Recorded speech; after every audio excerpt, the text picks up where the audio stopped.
남아공의 2023년 4분기 실업자 수는 무려 789만 5천 명에 달합니다. 야, 저 4분기만. 네. 심각한 건 사실상 대부분의 실업자들이 흑인이라는 것인데요. 그렇다면 남아공의 빈부 격차 상황이 얼마나 심각한지 한번 살펴보겠습니다.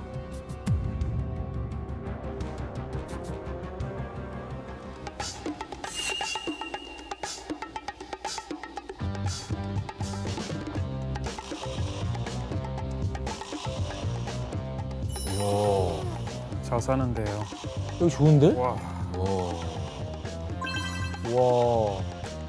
아, 저희 집이네. 와. 여기는 슈퍼 부자들이 사는 잘 사는 데구나. 사람들이 진짜. 근데 완전 비교되는 곳이 있을 것 같아, 그래. 아직도 저런 데가 있다니. 완전 큰 차이네요. 아예 기본이 제공이 안 돼. 어쩜 좋아.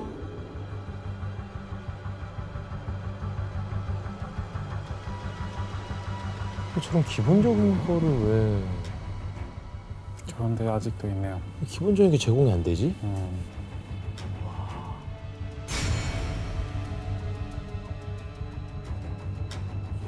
아직도 저런 상황이 계속되는구나. 잘 사는 사람들이 잘 살고. 네. 이 사진은 케이프타운의 항공에서 촬영한 사진입니다.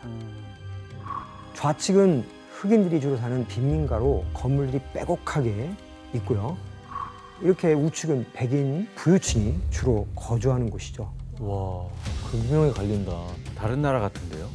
그러니까 아예 국경 같아요. 그렇죠. 저 모습이 케이프타운 공항에 이렇게 위에서 쫙 내려가면 딱 한눈에 딱 들어와요. 저게 진짜로요? 예, 극렬하게 드러나는데 그만큼 가까이 극명하게. 붙어 있어요? 그렇죠. 딱 보여. 그러니까 케이프타운에 저렇게 서로 대조적인 모습이 이렇게 보이는데 케이프타운 한 전택이 원래가 부촌이라고 알려져 있는데 아프리카에서 최고 비싼 집 482억. 근데 다른 빈민초구인들은 그 거래 대금을 보면은 한 30만 원대 정도 되니까 너무나 차이가 많이 나는 엄청난 거죠. 차이네요. 네. 교수님, 그 아파르테이트가 폐지됐는데도 이 남아공의 경제 성장이 흑인들한테는 그렇게 좋은 혜택을 가져다 주지 않았나 보네요. 네, 맞습니다. 현재 남아공의 인종 비율은 흑인이 약 82%, 백인이 8%, 인도인 2%, 그리고 그 외 유색인이 한 8% 정도입니다. 그런데 나라 전체 소득의 대부분이 약 8%밖에 되지 않는 백인들의 몫으로 돌아가는 것이죠. 그 결과 세계은행 보고서에 의하면 남아공이 전 세계에서 가장 소득 불평등이 심한 나라라고 알려지기도 했습니다. 교수님, 이렇게 남아공은 이렇게 심각한 빈부격차를 뭐 해결할 수 왜 못하고 있는 거예요, 근데? 안 해주는 거예요? 안 하는 거예요? 네, 그 원인을 단 한 가지로 규정하기는 좀 쉽지 않습니다. 하지만 가장 중요한 요인 중 하나를 꼽는다면 적극적인 흑인 우대 정책이 아닐까 싶은데요. 이 아파르테이트가 철폐된 후에 이 남아공 정부는 흑인들이 주축을 이루며 만달라 이후부터 지금까지 흑인 대통령이 줄곧 당선됐습니다. 그러자 흑인 정부는 흑인들의 경제를 살리기 위한 정책들을 계속 펼쳤는데요. 네. 이것이 바로 적극적인 흑인 우대 정책입니다. 이 정책으로 인해 대표적으로 시행된 법이 국가에서 공무원을 선출할 때 흑인에게 가산점을 적용하는 것이죠. 이 일로 이전까지 아파르테이트로 인해서 충분한 교육을 받지 못했던 흑인들이 대거 공직에 진출하게 되죠. 그럼 이렇게 전혀 준비가 되지 않은 사람들이 국가의 작은 일은 물론 큰 일까지 맡게 되면 어떤 일이 생기게 될까요? 비전문적일 수 있을 것 같아요. 그렇죠. 제대로 안 굴러갈 것 같은데. 네. 국가 시스템이 제대로 작동하기가 어렵게 되겠죠. 이처럼 단기간 흑인 사회의 경쟁력을 끌어올리기 위한 적극적인 흑인 우대 정책은 안타깝게도 남아공 정부가 더 무능해지는 결과로 이어지게 된 측면이 있습니다. 그렇죠.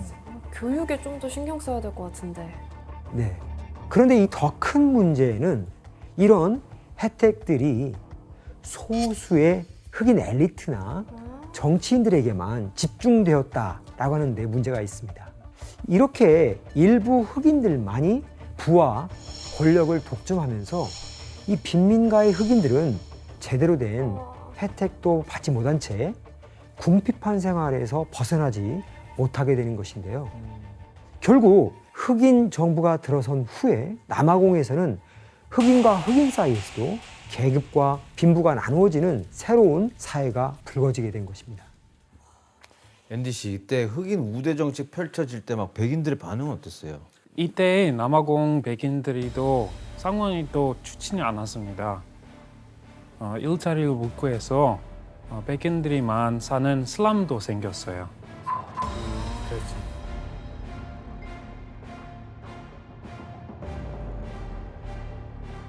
백인들도 굉장히 힘들게 사는 분들이 많았군요. 그런데 이 남아공의 빈부 격차를 더 심각하게 만드는 요인이 하나 또 있습니다.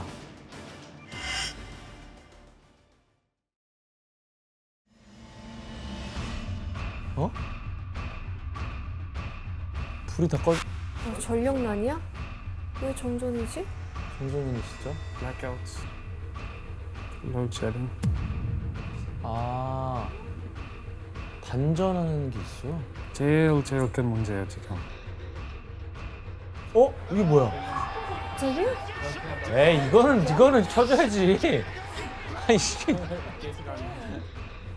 어머 어머. 전체에서 시간대별로 정해가지고. 아니, 저거 어떻게 해? 아니 왜 이렇게 전력난이 심해? 상상이 안 가죠. 현재 남아공 최악의 문제 중 하나가 바로 이와 같은 전력난의 모습입니다. 예, 남아공에서는 2008년부터 단전을 이렇게 시행하고 있는데요. 와. 근데 요즘은 전기 없이는 아무것도 못 하잖아요. 네, 맞습니다. 집에서도 이렇게 전기 내려가면 핸드폰까지는 안 떠요. 인터넷도 없고 전화하우스도 없고. 그다음에 운전을 하고 가다 보면 그 교차로에 사거리에 신호등이 다 불이 꺼져 있어요. 그래서 처음에 이런데 어떻게 운전을 해야 되나 싶어가지고 하는데 어머. 가만히 살피니까 한 차 지나고 그 다음 지나고 그 다음 지나고 서로 남아공 사람들은 이미 그게 몸에 배 있어요. 눈치 게임 진입 하는 순서대로. 거네. 그렇죠. 신입 순서대로. 와. 이게 왜 그런 건데요 갑자기? 그 이유는 과거 국가 전체 전력 공급의 80%를 차지하는 화력 발전 시설이 낙후되었음에도 불구하고 예산 부족으로 인해서 정비되지 못하고 있는 것이 누적되기 아니 때문입니다. 그게 말이 되나? 그래서 남아공에선 갑작스럽게 도시 전체가 블랙아웃 되는 걸 막기 위해 시간대를 이렇게 나눠서 단전을 시행하고 있는 것입니다. 국가 예산이 다 어디로 가고 있는 거예요? 그러니까. 근데 이 전기 끊기는 거랑 교수님 빈부격차는 또 무슨 상관이에요? 네, 이렇게 대규모 단전이 지속되면 치명적인 경제 손실이 발생하기 때문인데요. 단전 때문에 각종 산업체들과 공장들은 하루에 가동하는 시간을 몇 시간씩 줄여야 할 수밖에 없습니다. 그러다 보니 일할 사람 역시 줄일 수밖에 없겠죠. 마트에다가 우와, 진짜로 진짜? 갑자기 마트 내려가니까 그런 냉동식품 이런 거 다 그렇지. 버려야 돼. 자영업 하시는 분들도 엄청 힘들 그렇죠. 거고. 또 남아공 중앙은행은 하루에 최대 12시간까지 운영을 멈추기도 했는데요. 이 때문에 하루에 무려 640억 원의 손실을 보기도 했습니다. 에? 바로 2009년부터 2018년까지 남아공의 11대 대통령으로 역임한 제이콥 주마라는 인물입니다. 제이콥 주마. 사실 이 제이콥 주마는 대통령이 되기 전부터 수많은 스캔들에 연루되었던 인물인데요. 친구의 딸을 성폭행한 혐의와 이 부통령 시절 무기를 사들이는 뇌물수수를 한 혐의 등을 받았습니다. 어휴. 그에게 이런 스캔들 외에도 치명적인 문제점이 또 있었는데요. 아파르테이트의 폐해로 어린 시절 제대로 교육받은 기간이 초등학교 5년이 전부였다는 것입니다. 나라를 운영할 준비가 전혀 안 되어 있었던 것이죠. 뭐 사실 뭐 학력이 다라고 할 수는 없겠지만, 근데 그냥 이분이 어떻게 갑자기 대통령이 될 수는 있었던 거예요? 네, 사실 이 제이콥 주마를 대통령으로 만든 건 결과적으로 흑백 갈등에 기원을 두고 있다고 이해할 수 있는데요. 제이콥 주마는 아파르테이트 당시에 10대 때부터 흑인 해방을 외쳤던 인권 운동가로 10년간 옥살이를 하기도 했습니다. 그 훈장 같은 거구나. 그래서 정치를 시작한 후에 넬슨 만델라의 후계자라는 이런 별명까지 얻게 됐죠. 하지만 제이콥 주마는 점차 화합을 중요하게 생각했던 만델라와는 좀 다른 노선을 걷게 됩니다. 특히 아파르테이트 시절 축적한 백인들의 재산을 처리하는 문제에 대해 크게 달랐는데요.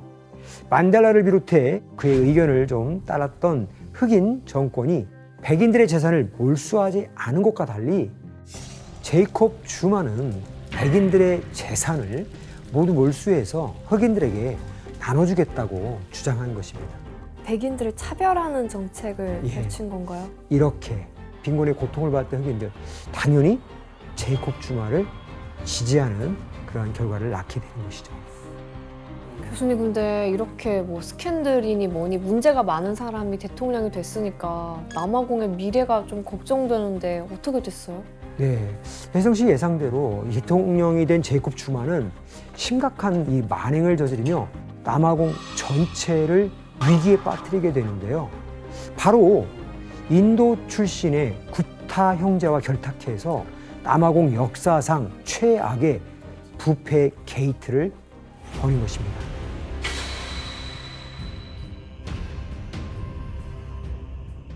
어우, 싫다. 어우, 싫어.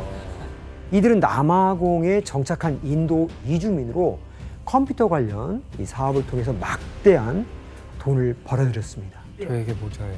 그러던 2002년 부통령이었던 제이콥 주마가 한 사교 행사에서 굽타 형제를 만나며 급속도로 가까워지게 됩니다. 이후 이 제이콥 주마는 굽타 형제에게 정치적으로 힘을 실어주었고 또 이를 바탕으로 형제들은 이 광업과 금융업 그리고 건설업, 미디어까지 사업을 확장합니다. 그 결과 이 남아공 사업의 상당수가 이 굽타 형제들의 손에 아이고. 넘어가게 되죠. 그렇다면 굽타의 형제는 제이콥 주마에게 이에 대한 보답으로 무엇을 주었을까요? 돈을 줬겠죠.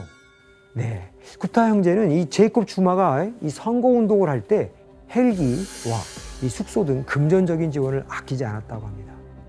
정치 자금? 한마디로 굽타 형제가 남아공의 킹메이커가 된 셈이죠. 지금 대통령이 된 제이콥 주마가 굽타 형제에게 뭐 또 대가를 지불을 했을 텐데요. 뭐 네. 좀 더 큰 걸 받지 않았을까요? 예, 맞습니다. 대통령이 된 주마는 굽타 형제들에게 많은 이권을 몰아주는데요. 굽타 이 형제 소유의 사업체들은 입찰 경쟁에서 무조건 낙찰을 보장받거나 독점 계약을 할 수 있게 됐죠.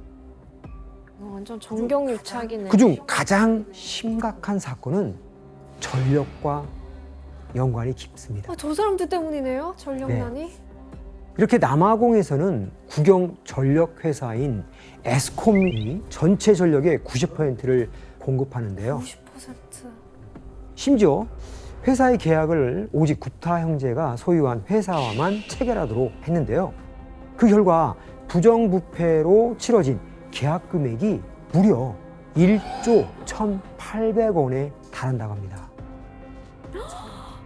결국 에스콤은 경영 부실이 발생하며 약 32조 원 규모의 빚을 지게 됩니다. 누가 굽타 형제 뭐 이렇게 안 죽였나요? 뭐 냅뒀나요, 진짜? 곧 부타당한대. 그런데 제이콥 주마가 불러온 문제는 이뿐만이 아니었습니다. 제이콥 주마가 대통령이었을 당시 남아공 국고에서 손실된 금액이 총 40조에 이를 것으로 추산되는데요. 나라 망하겠는데요? 와, 빨리 이 사람의 최후를 알려주세요. 근데 결국은 감옥 가긴 가는데 15개월밖에 안 갔어요. 15개월이요? 예. 넬슨 만델라 27년 있었는데요? 그러니까. 근데 제이콥 주마는 흑인들의 지지를 많이 받았고 그 제이콥 주마 응원하는 사람들이 큰 데모해가지고 나라가 엄청 피해를 받았어요. 데모를 했다고요? 네, 그때도 LG랑 샘성 다 훔쳐갔어요. 아유,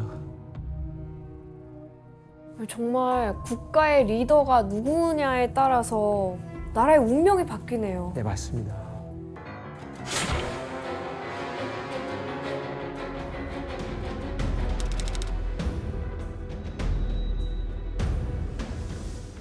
뭐야? 어머 어머 어머 같은 어머 어머. 아니, 저 사람들 다 같은 팀이었어. 외제차, 제너사비 안가? 외제차다, 외제차 탄다.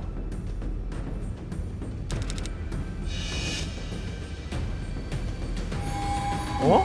어머 어머 어머 어머. 뭔데? 직원이잖아. 애를 들고 간다고?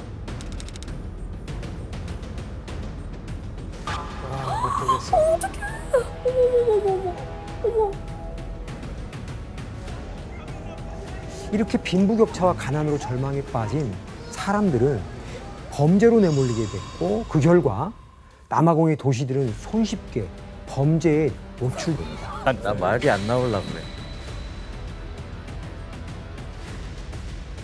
그냥 무법도시인데요? 네. 이처럼 남아공에서는 마트에서 장을 보는 평범한 일상 속에서도 강도나 인신매매가 벌어진 일이 빈번히 발생하고 있습니다. 실제로 이 남아공이 세계에서 범죄 지수가 높은 나라 이 3위에 랭크가 돼 있고 성폭행 비율도 굉장히 제일 높은 나라에 뽑혀요. 그리고 또 아프리카에서 범죄 지수가 높은 도시 1위부터 5위까지가 남아공이 전부 차지한 상황입니다.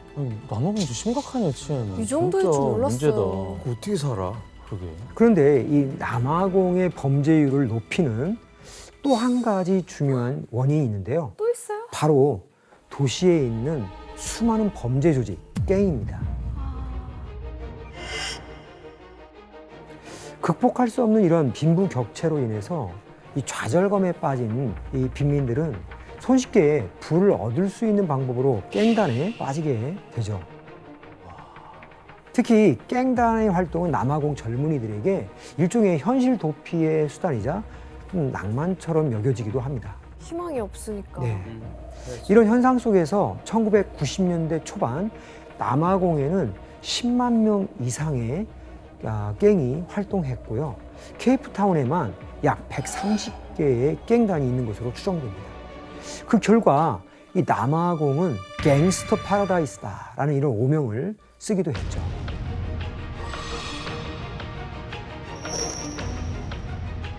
근데 기자님 또 남아공에서 피해를 당한 유명인이 있다고요? 2005년 김태희 씨가 권총으로 무장한 흑인 5인조 강도들한테 습격을 받고 금품을 빼앗겼다고 합니다.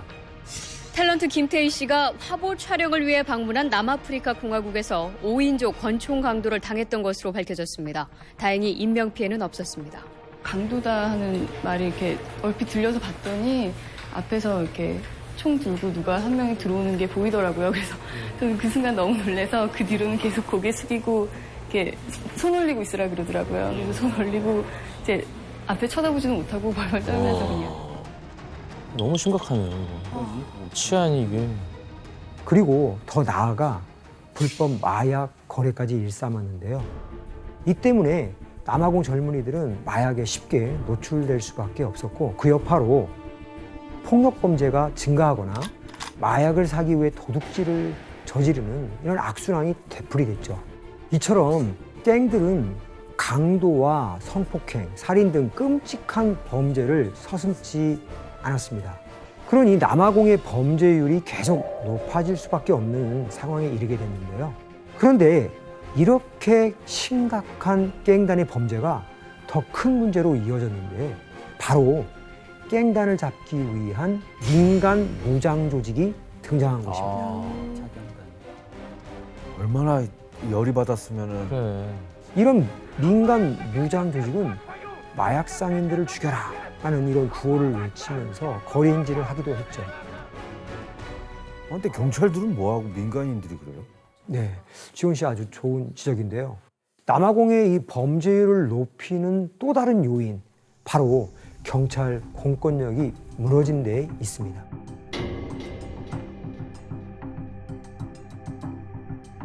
아파르테이트 철폐 후에 흑인 우대 정책을 실시하면서 경찰 공권력 또한 대부분 백인에서 흑인으로 넘어가게 되죠. 하지만 아파르테이트 체제에서 기본 교육조차 제대로 받지 못했던 흑인들로 단번에 그 자리를 대체하기엔 현실적으로 무리가 있었습니다. 결국 무능한 경찰들은 오히려 범죄 조직과 협업하면서 더 부패하게 되었고요. 또 이때 흑인 우대 정책으로 일자리를 잃은 기존의 경찰들이 범죄 조직에 흡수되는 최악의 부작용까지 벌어지게 되기도 하죠. 승질 뻗쳐서 정말. 이렇게 경찰 공권력이 무너지자 남아공에선 한 가지 현상이 나타나는데 민간 보안업체들이 성행하게 되는 것입니다. 그래서 남아공에서 민간 보안업체 수는 지난 10년 동안 약 31%가 증가했다라고 하는 기록이 있는데요. 현재 남아공에서 민간 보안관은 약 270만 명 이상으로 남아공의 경찰관 수가 약 15만 명인 것에 비해 압도적으로 훨씬 많은 숫자입니다. 군인 경찰보다 더 많아요. 그럼 어느 정도 치안이 잡혀야 되는 거 아니에요? 근데 그 사람도 돈을 받고 일하는 거 아닌가요? 근데 왜 누구 지켜달라고 한 사람을 지켜주겠지. 그렇죠. 맞습니다. 이처럼 민간 보안업체의 힘이 강해지자 경찰의 공권력은 점점 더 약해지는 악순환이 발생하게 되는 것입니다. 근데 남아공은 총을 이렇게 드러내도 불법이 아니에요? 아, 총기 소유가 자유예요. 남아공. 수백만의 그 불법 총기들이 또 돌아다니고 있고 또 돈을 주면 쉽게 구할 수 있는 그런 또 총기들도 있고. 그거부터 없애야 되겠는데? 근데 또 자기를 또 지켜야 되니까 안 없어져. 안. 총이 있어야지 또 자기를 지킬 수 있다는 생각도 있어서. 이처럼 남아공은 아파르테이트를 철폐한 후에도 좁혀지지 않는 흑백 간의 이런 빈부 격차와 정부의 부정부패 그리고 공권력 상실 그로 인한 심각한 이러한 범죄율 때문에 여전히 혼란과 위기를 겪고 있는데요. 그 결과 17분마다 한 명씩 살인이 발생하며 세계에서 범죄율이 가장 높은 도시라는 오명을 쓰게 된 것입니다. 근데 이거 너무 아까운 거 우리나라에 너무 예쁘고 너무 볼 게 많고 너무 할 게 많아서 빨리 고쳤으면 좋겠습니다. 그러니까요. 네. 사실 앞서 말씀드렸다시피 남아공은 아프리카 유일의 G20 회원국으로서 천연 핵심 광물뿐만 아니라 아름다운 대자연을 가진 잠재력이 엄청난 나라입니다. 마침 남아공은 5월 29일 내일이죠. 총선을 치를 예정입니다. 아 제발 잘 뽑으세요. 과연 앞으로 남아공이 어떻게 변화해 갈지 관심 있게 한번 지켜봐 주시길 바랍니다.